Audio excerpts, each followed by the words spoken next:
Good morning, welcome to my YouTube channel online Gurukul. चलिए आज के इस सेशन में हम पॉलिटी के टॉप 50 प्रीवियस क्वेश्चंस को डिटेल्ड एनालिसिस करते हैं। जैसा कि आप देख रहे हैं, फर्स्ट नंबर क्वेश्चंस है भारतीय संविधान की समवर्ती में जो है समवर्ती सूची का जो कंसेप्ट है यह किस देश के संविधान से ली गई है। ऑस्ट्रेलिया के संविधान से जो है समवर्ती सूची के कंसेप्ट को लिया गया है, जबकि हम देखते होते हैं कि भारतीय संविधान के 7वीं अनुसूची में जो है यह 3 प्रकार के सूची का वर्णन है। पहला तो संघ सूची, सेकंड राज्य सूची, थर्ड समवर्ती सूची। और इसी में हम देखते होते हैं कि जो संघ सूची में टोटल विषय है यह 100 विषय है, जबकि राज्य सूची में जो विषय है यह 61 विषय है, जबकि समवर्ती सूची में हम देखते होते हैं कि यहाँ पर 52 विषय को रखा गया है। समवर्ती सूची के विषय पर जो है केंद्र एवं राज्य दोनों सरकारें कानून बना सकती है, लेकिन दोनों के बीच मतभेद होने की स्थिति में केंद्र सरकार द्वारा बनाया गया जो कानून होता है वह मान्य होता है। नेक्स्ट क्वेश्चन, किस संविधान संशोधन द्वारा दिल्ली को राष्ट्रीय राजधानी क्षेत्र का दर्जा दिया गया। 69वां संविधान संशोधन जो कि 1991 ईस्वी में होता है, इसके तहत जो है दिल्ली को राष्ट्रीय राजधानी क्षेत्र घोषित किया जाता है और इसके अंतर्गत जो है इसके जरिए एक विधानसभा और मंत्रिपरिषद का भी प्रोविजन किया जाता है। हम देखते होते हैं कि संविधान संशोधन की जो प्रक्रिया है यह भाग 20 में रखा गया संविधान संशोधन को मेनली, और यह जो है आर्टिकल 368 के अंडर आती है। आर्टिकल 368 कहता है कि संसद जो है संविधान में नए प्रोविजन, नए उपबंध को जोड़कर या किसी उपबंध को हटाकर या बदलकर संविधान में संशोधन कर सकती है, लेकिन संविधान के बेसिक स्ट्रक्चर यानी कि मूल ढांचे में परिवर्तन नहीं कर सकती है। जैसे हमारे यहाँ जो है पार्लियामेंट्री फॉर्म ऑफ गवर्नमेंट है और इसे वह बदलकर प्रेसिडेंटियल फॉर्म ऑफ गवर्नमेंट नहीं कर सकती है। नेक्स्ट क्वेश्चन, मूल अधिकार भारतीय संविधान के किस भाग में स्थापित है। मूल अधिकार भाग 3 में रखा जाता है मूल अधिकार को, जबकि हम देखे हुए थे कि संविधान संशोधन को भाग 20 में रखा जाता है। और यहाँ अगर बात किया जाए तो भाग 2 में नागरिकता को रखा गया है, भाग 4 में राज्य के नीति निर्देशक तत्व को रखा जाता है, जबकि भाग 5 में यूनियन का वर्णन किया गया है। यह हम देखते होते हैं कि भाग 3 में जो है 12 से 35 यानी कि 12 से 35 तक के आर्टिकल आते हैं, यह भाग 3 से संबंधित है। ओरिजिनली हमारे कॉन्स्टिट्यूशन में जो मूल अधिकार हुआ करते थे यह 7 हुआ करते थे, जबकि संपत्ति के अधिकार को जो है 44वें संविधान संशोधन के द्वारा हटाया जाता है और अभी जो मूल अधिकार की संख्या है यह 6 है, जिसमें से हम देखते होते हैं कि समता का अधिकार आर्टिकल 14 to 18 जो है यह जो है राइट टू इक्वलिटी की बात करता है, और स्वतंत्रता का अधिकार जो है 19 से 22 तक के अनुच्छेद में है। शोषण के विरुद्ध अधिकार 23 से 24, धार्मिक स्वतंत्रता का अधिकार 25 से 28, संस्कृति और शिक्षा का अधिकार 29 to 30, संवैधानिक उपचारों का अधिकार 32, और इसे ही भीमराव अम्बेडकर द्वारा जो है heart and soul of Indian constitution कहा गया, संविधान की आत्मा और हृदय कहा गया है। और जो मूल अधिकार है इसे यूएसए के कॉन्स्टिट्यूशन से लिया गया है।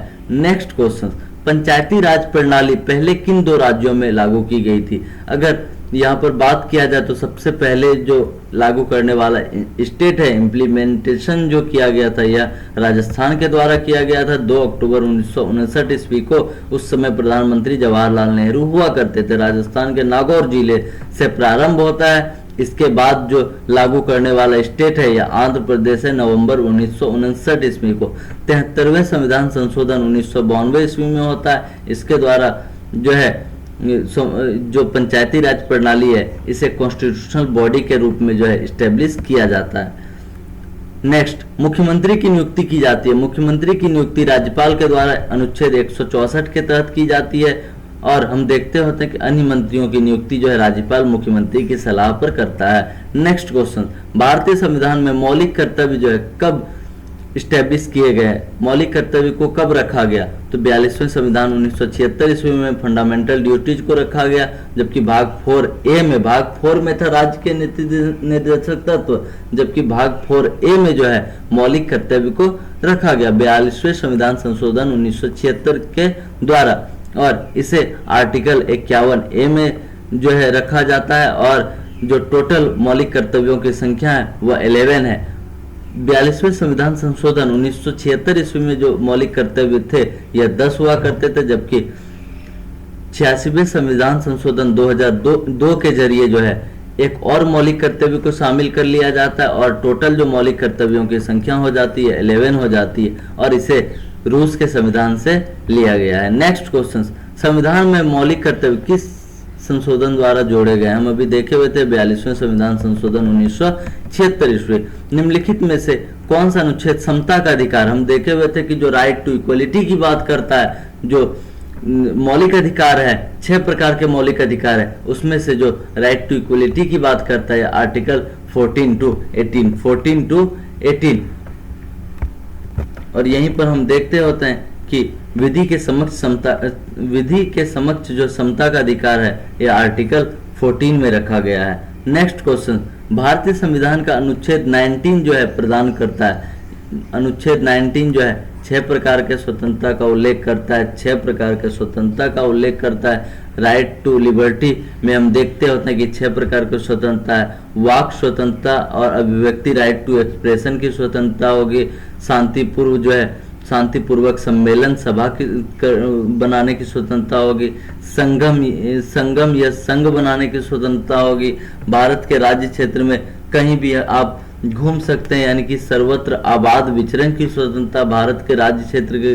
किसी भी भाग में निवास करने की स्वतंत्रता, वृत्ति व्यापार करने की स्वतंत्रता, ये जो है ये 6 प्रकार के स्वतंत्रता का उल्लेख किया जाता है किसके तहत? तो अनुच्छेद 19 के तहत। यहाँ नेक्स्ट क्वेश्चन है,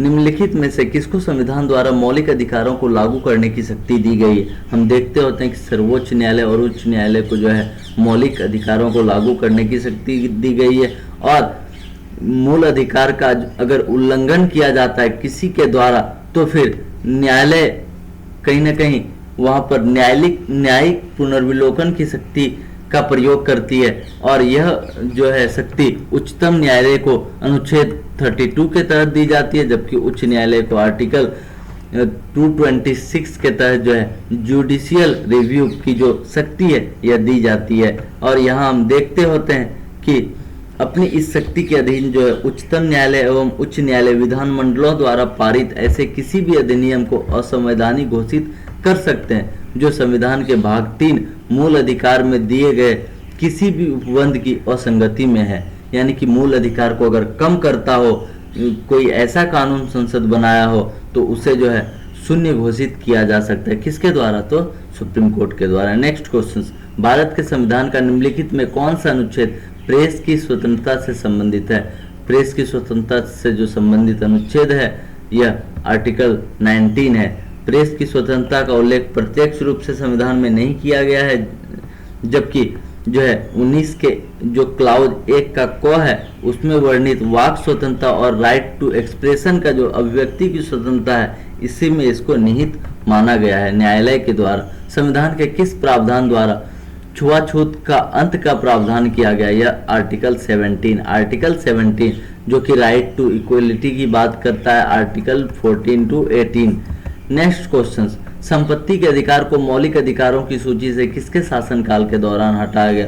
मोरारजी देसाई की सरकार हुआ करती थी। 44वें संविधान संशोधन जो कि 1978 में होता है, इनके समय में जो है मौलिक अधिकार जो संपत्ति का अधिकार हुआ करता था इसे हटा दिया गया।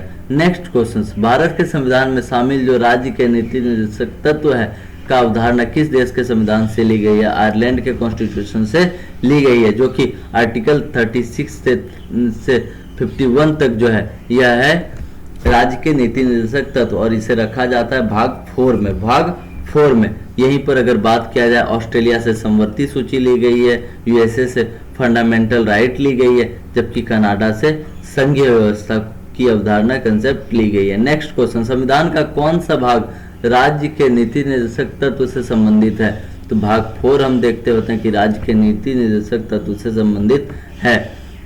भारत के संविधान के अनुसार भारत के राष्ट्रपति के कार्यालय में रिक्ति को कितने अवधि के भीतर भरा जाएगा? तो 6 मास के अंदर यानी कि 6 मंथ के अंदर जो है राष्ट्रपति की रिक्ति को जो है भरा जाता है। यहाँ हम देखते होते हैं कि आर्टिकल 62 का 1 जो क्लॉज है यह कहता है कि राष्ट्रपति की पदावधि की समाप्ति से हुई रिक्ति को भरने के लिए निर्वाचन पदावधि की समाप्ति से पहले ही कर लिया जाएगा।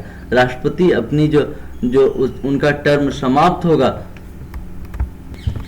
राष्ट्रपति का टर्म समाप्त होने के बाद भी जो अपने पद पर तब तक बने रहेंगे जब तक कि उनका उत्तराधिकारी जो है अपना पद ग्रहण नहीं कर लेते हैं। और यहीं पर बात की गई है कि राष्ट्रपति की अगर असामयिक मृत्यु हो जाती है, पद त्याग यानी कि रिजाइन देते हैं, यानी कि त्यागपत्र देते हैं या हटाए जाते हैं महाभियोग के द्वारा, तो ऐसी स्थिति में जो है यथासिद्ध और प्रत्येक दशा में 6 माह के अंदर जो है की अवधि से पहले जो है निर्वाचन किया जाएगा राष्ट्रपति का। नेक्स्ट क्वेश्चन, निम्नलिखित में से किसकी नियुक्ति राष्ट्रपति द्वारा नहीं की जाती है? यह हम देखते होते हैं उपराष्ट्रपति की नियुक्ति राष्ट्रपति के द्वारा नहीं की जाती है, बल्कि उपराष्ट्रपति को जो है आर्टिकल 66 के तहत जो है संसद के दोनों सदनों के सभी सदस्यों द्वारा जो आनुपातिक प्रतिनिधित्व प्रणाली के अनुसार जो है एकल संक्रमणीय मत द्वारा चुना जाता है। नेक्स्ट क्वेश्चन, उपराष्ट्रपति पदेन अध्यक्ष होते हैं, राज्यसभा के पदेन अध्यक्ष होते हैं कौन? उपराष्ट्रपति, जबकि लोकसभा के जो अध्यक्ष होते हैं लोकसभा अध्यक्ष कहा जाता है। नेक्स्ट क्वेश्चन, जब भारत के उपराष्ट्रपति को राष्ट्रपति के स्थानापन्न रूप में काम करना होता है तो उन्हें किनका वेतन प्राप्त होता है? राष्ट्रपति का।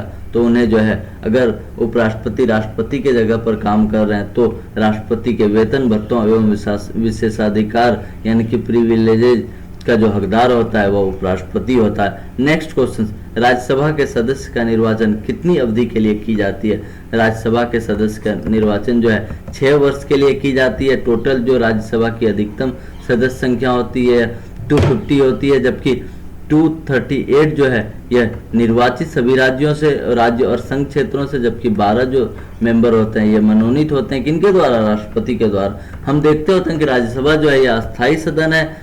जो राज्यसभा के सदस्यों का कार्यकाल होता है यह 6 वर्ष होता है और प्रत्येक जो है 1/3 सदस्य जो है यह 2 वर्ष पर सेवानिवृत्त होते जाते हैं। नेक्स्ट क्वेश्चन, यदि लोकसभा का अध्यक्ष त्यागपत्र देना चाहे तो अपना जो त्यागपत्र देते होते हैं लोकसभा का जो उपाध्यक्ष होता है उन्हें देते होते हैं। कौन? लोकसभा का अध्यक्ष। अगर राष्ट्रपति को देना हो तो फिर वाइस प्रेसिडेंट यानी कि उपराष्ट्रपति को, उपराष्ट्रपति को देना हो तो राष्ट्रपति को, लोकसभा अध्यक्ष को देना हो तो उपाध्यक्ष को, उपाध्यक्ष को देना हो तो स्पीकर अध्यक्ष को। नेक्स्ट क्वेश्चंस, जब राष्ट्रपति और उपराष्ट्रपति दोनों के पद रिक्त हो तो कौन सा अधिकारी राष्ट्रपति के रूप में काम करते होते हैं? तो हम देखते होते हैं कि जो चीफ जस्टिस ऑफ इंडिया होते हैं वो राष्ट्रपति के जगह पर काम करते होते हैं। नेक्स्ट क्वेश्चन, भारतीय संविधान के अनुसार निम्नलिखित में से कौन संवैधानिक कॉन्स्टिट्यूशनल बॉडी है? इसमें से हम देखते होते हैं कि वित्त आयोग जो है यह कॉन्स्टिट्यूशनल बॉडी है जो कि जिसका उल्लेख आर्टिकल 280 के तहत किया गया और वित्त आयोग का जो गठन किया जाता है यह राष्ट्रपति के द्वारा किया जाता है। इसमें एक अध्यक्ष एवं 4 अन्य सदस्य होते हैं। यहीं पर अगर बात किया जाए जो नेशनल डेवलपमेंट काउंसिल है, इस मतलब कॉन्स्टिट्यूशनल बॉडी का मतलब है जिसके लिए संविधान में कोई स्पेशल आर्टिकल नहीं दिया गया हो। तो राष्ट्रीय विकास परिषद के लिए कोई आर्टिकल नहीं है। योजना आयोग जिसे अब बदला गया है नीति आयोग के रूप में, इसके लिए भी कोई अलग से आर्टिकल नहीं है, जबकि वित्त आयोग का उल्लेख है आर्टिकल 280 में। नेक्स्ट क्वेश्चन, वित्त आयोग की नियुक्ति कौन करता है? वित्त आयोग की जो नियुक्ति होती है यह राष्ट्रपति के द्वारा की जाती है। नेक्स्ट क्वेश्चन, राष्ट्रपति ने अब तक कितनी बार राष्ट्रीय आपातकाल की घोषणा की है? राष्ट्रपति के द्वारा जो राष्ट्रीय आपातकाल की घोषणा, नेशनल इमरजेंसी की घोषणा की गई है यह 3 बार की गई है, 3 बार। यही हम देखते होते हैं कि राष्ट्रपति जो है आर्टिकल 352 के तहत जो है 3 बार राष्ट्रीय आपातकाल की घोषणा की गई है। किनके द्वारा? राष्ट्रपति के द्वारा। एक भारत चीन युद्ध 1962 में, भारत पाकिस्तान युद्ध 1971 ईस्वी में, जबकि आंतरिक अशांति को आधार बनाकर 1975 ईस्वी में, जो उस समय फखरुद्दीन अली अहमद राष्ट्रपति हुआ करते थे। नेक्स्ट क्वेश्चन, किस वर्ष में भारत के राष्ट्रपति ने आंतरिक व्यवस्था के कारण आपात स्थिति लागू की थी? 1975 ईस्वी में, जो कि प्रधानमंत्री उस समय इंदिरा गांधी हुआ करते थे। और इसी को जो है आंतरिक अव्यवस्था, आंतरिक अशांति का जो आधार है इसको बदला जाता है किस संविधान संशोधन के द्वारा? तो 44वें संविधान संशोधन के द्वारा, और इसके जगह पर सशस्त्र विद्रोह का प्रोविजन दिया जाता है। नेक्स्ट क्वेश्चन, निम्न में भारत के वह राष्ट्रपति कौन थे जो 2 बार राष्ट्रपति के पद पर रहे? डॉक्टर राजेंद्र प्रसाद जो है 2 बार राष्ट्रपति के पद पर रहे, 1952 से 57 और फिर 57 से 62। नेक्स्ट क्वेश्चन, संवैधानिक प्रणाली के असफल हो जाने पर किसी राज्य में राष्ट्रपति शासन संविधान की किस धारा के अंतर्गत लागू किया जाता है? तो आर्टिकल 356 के अंतर्गत जो है 356 के अंतर्गत जो है संवैधानिक प्रणाली के असफल हो जाने पर जो है किसी राज्य में राष्ट्रपति शासन लागू किया जाता है। राष्ट्रपति शासन की स्थिति में राष्ट्रपति उस राज्य की सरकार के सभी या कोई काम या शक्तियां अपने हाथ में ले सकते हैं।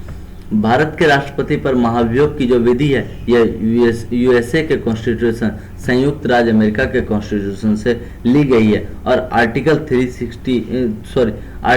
61 के तहत जो है राष्ट्रपति पर महाभियोग लगाया जाता है। राष्ट्रपति की सेवानिवृत्ति की आयु क्या है? ये कोई जो है यहाँ पर सीमा नहीं, क्योंकि हम देखते होते हैं कि राष्ट्रपति जो है अपने पद ग्रहण की तारीख से 5 वर्ष की अवधि तक अपने पद पर बने रहेंगे, लेकिन अगर उनके ऊपर महाभियोग लगाया जाता है तो ऐसे स्थिति में जो है 5 वर्ष से पहले उनको त्यागपत्र देना होगा। नेक्स्ट क्वेश्चन, संसद के दोनों सदनों का संयुक्त सत्र जो है कौन बुलाता है? तो संयुक्त सत्र जो है ज्वाइंट सेशन, दोनों सदन यानी कि लोकसभा और राज्यसभा, संसद के 2 सदन होते हैं जिसमें से दोनों सदन का जो ज्वाइंट सेशन है यह राष्ट्रपति के द्वारा बुलाया जाता है। किनके द्वारा? राष्ट्रपति के द्वारा। आर्टिकल 108 के तहत, वेरी इंपॉर्टेंट, यह पूछा जाता है क्वेश्चंस। नेक्स्ट क्वेश्चंस, संविधान में कितने प्रकार के आपातकालों का प्रावधान है? यह 3 प्रकार के इमरजेंसी का प्रावधान है, जो कि हम देखते होते हैं कि आर्टिकल 352 के तहत जो राष्ट्रीय आपातकाल, 356 के तहत राष्ट्रपति शासन, जबकि 360 के तहत जो फाइनेंशियल इमरजेंसी, वित्तीय आपातकाल। लोकसभा में कोई भी धन विधेयक निम्न में किसकी पूर्वानुमति के बिना जो है प्रस्तुत नहीं किया जा सकता? तो राष्ट्रपति के पूर्वानुमति के बिना लोकसभा में कोई भी धन विधेयक प्रस्तुत नहीं किया जा सकता है और इसका उल्लेख हमारे कॉन्स्टिट्यूशन में 117 में किया गया है। भारत सरकार का जो संवैधानिक अध्यक्ष होता है वह कौन होता है? वह राष्ट्रपति होता है। जो भारत सरकार का संवैधानिक अध्यक्ष होते हैं राष्ट्रपति होते हैं। और आर्टिकल 52 की बात किया जाए तो भारत का एक राष्ट्रपति होगा, यह आर्टिकल 52 कहता है। यही हम देखते हैं कि आर्टिकल 53 में कहा गया कि संघ की समस्त कार्यपालिका शक्ति जो है यह राष्ट्रपति में निहित होती है। नेक्स्ट क्वेश्चन, राज्य की वास्तविक कार्यपालिका शक्तियों का प्रयोग किनके द्वारा किया जाता है? वास्तविक जो कार्यपालिका शक्ति राज्य की होती है यह मुख्यमंत्री के पास होती है, जबकि अगर देश की पूछा जाए तो वास्तविक कार्यपालिका शक्ति जो होती है पीएम के पास होती है। नेक्स्ट क्वेश्चन, निम्नलिखित में से किस वर्ष सिक्किम को राज्य का दर्जा दिया गया? 1975 ईस्वी में जो है सिक्किम को राज्य का दर्जा जो है 36 TH जो कॉन्स्टिट्यूशनल अमेंडमेंट हुआ तो उसके तहत सिक्किम को राज्य का दर्जा दिया जाता है। नेक्स्ट क्वेश्चन, धर्मनिरपेक्ष राज्य किसे कहा जाता है? जिस राज्य, पॉलिटी के भाषा में देखा जाए तो देश को राज्य कहा जाता है जिसका अपना कोई धर्म नहीं होता है, तो इसे कहा जाता है धर्मनिरपेक्ष राज्य। और इसे जो है 42वें संविधान संशोधन 1976 के द्वारा जो प्रस्तावना में पंथ निरपेक्ष शब्द को जोड़ा गया। नेक्स्ट क्वेश्चन, भारतीय संविधान की रचना में निम्नलिखित में से किसने सर्वाधिक गंभीर प्रभाव छोड़ा? तो हमारा जो गवर्नमेंट ऑफ इंडिया एक्ट 1935 हुआ करता था, इससे बहुत सारे प्रोविजन को जो है लगभग 70% जो प्रोविजन है 1935 के भारत शासन अधिनियम से लिए गए हैं। नेक्स्ट क्वेश्चन, भारत की संविधान सभा को जो संवैधानिक सलाहकार हुआ करते थे वह सर BN रॉय जो है संवैधानिक सलाहकार हुआ करते थे, जबकि संविधान सभा के अध्यक्ष डॉक्टर राजेंद्र प्रसाद, डॉक्टर भीमराव अंबेडकर प्रारूप समिति के अध्यक्ष, जबकि प्रारूप समिति के एक सदस्य के रूप में KM मुंशी हुआ करते थे। संविधान सभा की प्रथम बैठक जो होती है 9 दिसंबर 1946 ईस्वी में होती है। इस समय जो अस्थायी अध्यक्ष बनते हैं यह सच्चिदानंद सिन्हा बनते हैं, क्योंकि ये सभा के सबसे बुजुर्ग सदस्य हुआ करते थे। 11 दिसंबर 1946 को फिर से बैठक होती है और इस बैठक में डॉक्टर राजेंद्र प्रसाद को जो है संविधान सभा का अस्थायी अध्यक्ष चुन लिया जाता है और BN रॉय को संवैधानिक सलाहकार नियुक्त किया जाता है। जाता है। भारत की संविधान सभा गठित करने का आधार क्या था? जो कैबिनेट मिशन योजना था और 1946 का, इसके आधार पर संविधान सभा गठित की गई थी, जिसके तहत जो टोटल सदस्यों की संख्या होनी थी यह 389 होनी थी। कितनी? तो 389 होनी थी और प्रत्येक 10 लाख जनसंख्या पर एक सदस्य का निर्वाचन किया जाना था। नेक्स्ट क्वेश्चन, भारत में पंचायती राज प्रणाली जो है संविधान के किस अनुच्छेद के निर्देश के अंतर्गत शुरू की गई है? पंचायती राज प्रणाली को पहले directive principle of state policy, राज्य के नीति निर्देशक तत्व के अधीन रखी गई थी और यह अनुच्छेद 40 के अधीन जो है ग्राम पंचायतों का गठन जो है और उन्हें स्वायत्त शासन की शक्ति प्रदान करने हेतु कदम उठाने का जो प्रावधान किया गया था, कहीं न कहीं महात्मा गांधी के द्वारा यह कहा गया था कि ग्राम पंचायतों का गठन किया जाना चाहिए। किस अनुच्छेद के तहत जो है यह अनुच्छेद 40 में रखा गया था। नेक्स्ट क्वेश्चन, भारत के संविधान में कितनी अनुसूचियां हैं? टोटल जो अनुसूची है यह 12 अनुसूची है, जो कि हम देखते होते हैं मूल संविधान में केवल 8 अनुसूची हुआ करती थी। 9, 10, 11, 12 जो कि भूमि सुधार से संबंधित है, 9, 10 दल बदल, 2 से 10, 2 से दल बदल, इस तरीके से इसे याद रख लीजिए। 11 पंचायती राज व्यवस्था, जबकि 12 जो है नगर नियोजन से संबंधित है। नेक्स्ट क्वेश्चन, निम्नलिखित में से किसको नए राज्य बनाने या वर्तमान राज्यों की सीमाएं बदलने का अधिकार होता है? यह अधिकार जो है यह संसद को होता है। नए राज्यों को बनाना या किसी राज्य के कुछ भाग को किसी राज्य के साथ मिलाना या नए राज्यों का निर्माण करना, यह सभी अधिकार जो होते हैं यह संसद के पास होते हैं। ऐसा विधेयक राष्ट्रपति की पूर्व अनुमति के बाद ही संसद के दोनों सदनों में रखा जा सकता है। भारतीय संविधान के किस संशोधन अधिनियम द्वारा पंचायती राज व्यवस्था को संवैधानिक दर्जा दिया गया? तो हम देखते होते हैं 73वें संविधान संशोधन 1992 ईस्वी में जो होता है, इसके तहत पंचायती राज व्यवस्था को जो है कॉन्स्टिट्यूशनल दर्जा दिया जाता है और इसे संविधान के भाग 9 में रखा गया। भाग 9 में रखा गया, अनुच्छेद 243 के क से 243 के 9। और अनुसूची की बात किया जाए तो 11वीं अनुसूची के अंतर्गत जो है इसे रखा गया है। नेक्स्ट क्वेश्चन, निम्नलिखित में से भारत में पहला नगर निगम जो है कहाँ स्टैब्लिश किया गया था? मद्रास में भारत का पहला नगर निगम स्टैब्लिश होता है 1688 ईस्वी में और इसके बाद जो है कलकत्ता नगर निगम की स्थापना 1876 ईस्वी में होती है, जबकि मुंबई नगर निगम की स्थापना 1888 ईस्वी में होती है और दिल्ली नगर निगम की स्थापना 1958 ईस्वी में की गई थी। नेक्स्ट क्वेश्चन, निम्नलिखित में से कौन सा कार्य निर्वाचन आयोग के कार्य क्षेत्र में नहीं आता है? भारत के प्रधानमंत्री का चुनाव कराना जो है निर्वाचन आयोग का काम नहीं है, जबकि हम देखते होते हैं कि राष्ट्रपति द्वारा जो है सामान्यतः लोकसभा में जो बहुमत दल का नेता होते हैं या तो गठबंधन के नेता व्यक्ति को प्रधानमंत्री नियुक्त किया जाता है। किनके द्वारा? राष्ट्रपति के द्वारा। राष्ट्रपति एवं उपराष्ट्रपति का चुनाव कराना या तो मेंबर ऑफ लेजिस्लेटिव असेंबली का चुनाव कराना, राजनीतिक दलों को मान्यता प्राप्त करना, राजनीतिक दलों का चुनाव चिन्ह निर्धारित करना, ये सभी जो काम है ये सभी काम इलेक्शन कमीशन के होते हैं। नेक्स्ट क्वेश्चन, लोकसभा अध्यक्ष स्पीकर अपने कास्टिंग वोट जो निर्णायक मत होता है वह केवल तभी प्रयोग करते हैं जब वोट बराबर बराबर हो जाते हैं। किसी भी टॉपिक पर अगर चर्चा हो और उस पर वोट टाई हो जाए तो ऐसे स्थिति में लोकसभा अध्यक्ष के द्वारा वहां पर निर्णायक वोट दिया जाता है। नेक्स्ट क्वेश्चन, भारत के संविधान में मौलिक अधिकार जो है मूल अधिकार का हिस्सा हुआ करते थे, जबकि अगर मौलिक कर्तव्य की बात किया जाए तो मौलिक कर्तव्य को तो हम जान रहे हैं कि 42वें संविधान संशोधन द्वारा जोड़ा गया था, जबकि मौलिक अधिकार जो है मूल संविधान से ही जो है कहीं ना कहीं हिस्सा हुआ करते थे। नेक्स्ट क्वेश्चन, कारखानों अथवा खानों में कोई भी व्यक्ति यानी कि कह सकते हैं यहाँ पर बालक नियुक्त नहीं किया जा सकता है जब तक कि उनकी आयु जो है कम से कम 14 वर्ष से ऊपर नहीं हो जाए। 14 वर्ष से कम उम्र के बच्चे को जो है कारखानों या कोई भी जोखिम भरे जो काम है उसमें नियुक्त नहीं किया जा सकता है, और यह हमारा संविधान का आर्टिकल 24 कहता है। और इसी के साथ जो है कहीं ना कहीं आज के इस सेशन को हम एंड करते हैं। इसके बाद जो एक लेक्चर आएगा वो आएगा आपका मेजर एंड माइनर पोर्ट पर, जो कि स्टैटिक जीके रहेगा आपका। स्टैटिक जीके जो जिससे कि क्वेश्चंस बनते हैं उस पर जो है यानी कि जो बड़े बड़े बंदरगाह हैं, बड़े तथा छोटे बंदरगाह के ऊपर जो है अगला जो लेक्चर होगा वो रहेगा। Thank you.